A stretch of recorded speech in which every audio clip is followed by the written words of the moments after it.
جربت في يوم تعمل باستا سي فود بس مش التقليدية ام وايت صوص وصوص طماطم او صوص الروزيه؟ تابع الفيديو للاخر.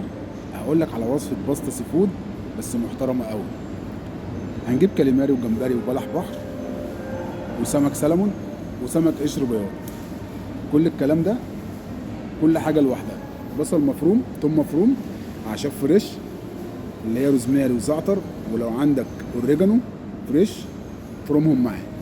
البيستو وده اساسي في المكرونات. تمام كده. لو انت مش عارف صوص البيسك قول لي في الكومنتات انا مش عارف صوص البيسك، ولو انت شيف وعارفه فيدنا بطريقتك الجميله. طاسه سخنه على النار، مقطعين الحاجه بتاعتنا كلها كريهات ما عدا الجمبري طبعا بيبقى سليم زي ما هو، وبلح البحر بيبقى سليم زي ما هو.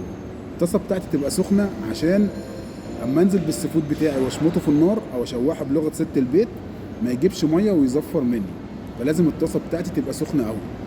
اول حاجه السفود لازم تنزل بيه تدريجي عشان مش كله هياخد سوا واحد. تمام. انزل اول حاجه بالكاليماري مع بلح البحر واشمطه شمطه حلوه، ما اقلبوش اول ما انزل عشان ما يجيبش ميته. هو كده كده هيجيب ميه بس مش كتير، لو انت ما قلبتوش مش هيجيب ميه كتير، لكن لو قلبته على طول هيجيب ميه كتير. تمام كده. سنه التوم الجميله بتاعتي وشمطته، او نازل بشويه الجمبري بتوعي، سنه ملح وسنه فلفل، وامركن الكلام ده كله على جنب. السفود اللي بيتعمل في الباستا دي خدها نصيحة ومعلومة من اخوك وجربها لو انت ما بتعملهاش بنفس الطريقة. السفود ما تخليهوش يغلي في الصوص، عشان اول حاجة الكاليماري هتلاقيه نشف، الجمبري بقى اوفر كوك واتهرى منك ومش هيبقى حلو. تمام كده. نفس الطاسة اللي احنا شلنا منها السفود، سنة توم صغيرة، انزل بالصوص البسك بتاعي اسيبه يقصر على نار هادية. تمام كده. احنا كده ماشيين خطوة بخطوة وزي الفل اهو. الصوص بتاعي قصر، سنة ملح سنة فلفل.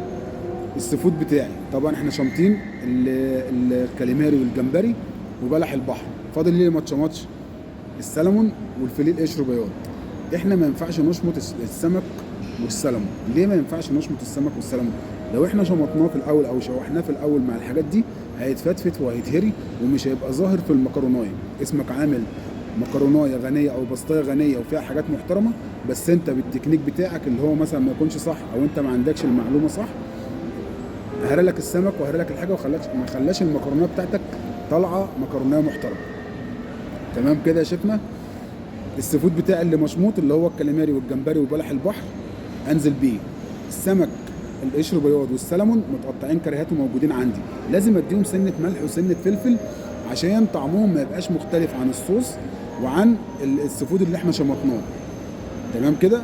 انزل بالسفود بتاعي اسيبه دقيقتين على نار هاديه على السمك بتاعي يشمع. المكرونه بتاعتي تكون مسلوقه وجاهزه. شوف انت بقى المكرونه اللي هتبقى ماتشنج مع السفود. انا عن نفسي بحب اعملها باللانجوينا. تمام كده. الصوص بتاعي جلس، شويه الكريمه الجمال بتوعي اسيبه دقيقه الكريمه بتاعتي. وحاول وانت بتحط الكريمه سواء في مكرونات او في صوصات حاول تقلبها بمضرب مش بالمعلقه عشان ما تعملش طبقات كانها مقطعه منك. دي انا عن تجربه، يعني انا بحب اعملها كده بصراحه. لما باجي اضرب الكريمه في صوص او في مكرونايه او بقوم ضاربها بالمضرب احسن ما تضربها تدوبها بالمعلقه. تمام. الصوص بتاعي جلس وحطيت الكريمه وحطيت الملح والفلفل وظبطت الدنيا كله تمام كده.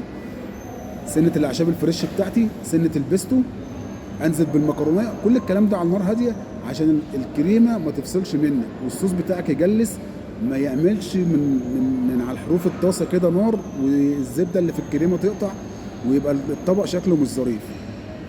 على نار هاديه اقوم نازل بالبسطايه بتاعتي، الف المكرونه، افضل الف فيها لغايه اما تجلس على الصوص يجلس على المكرونه.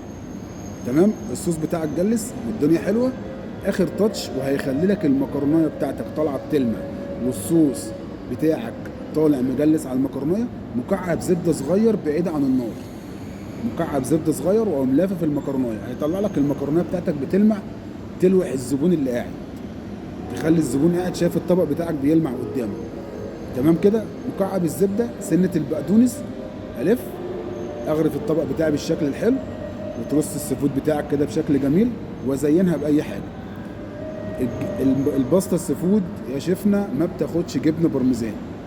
الباستا السفود او الريزوتو السفود ما بياخدوش بارميزان، ليه ما بياخدش البرميزان، ما بياخدوش برميزان؟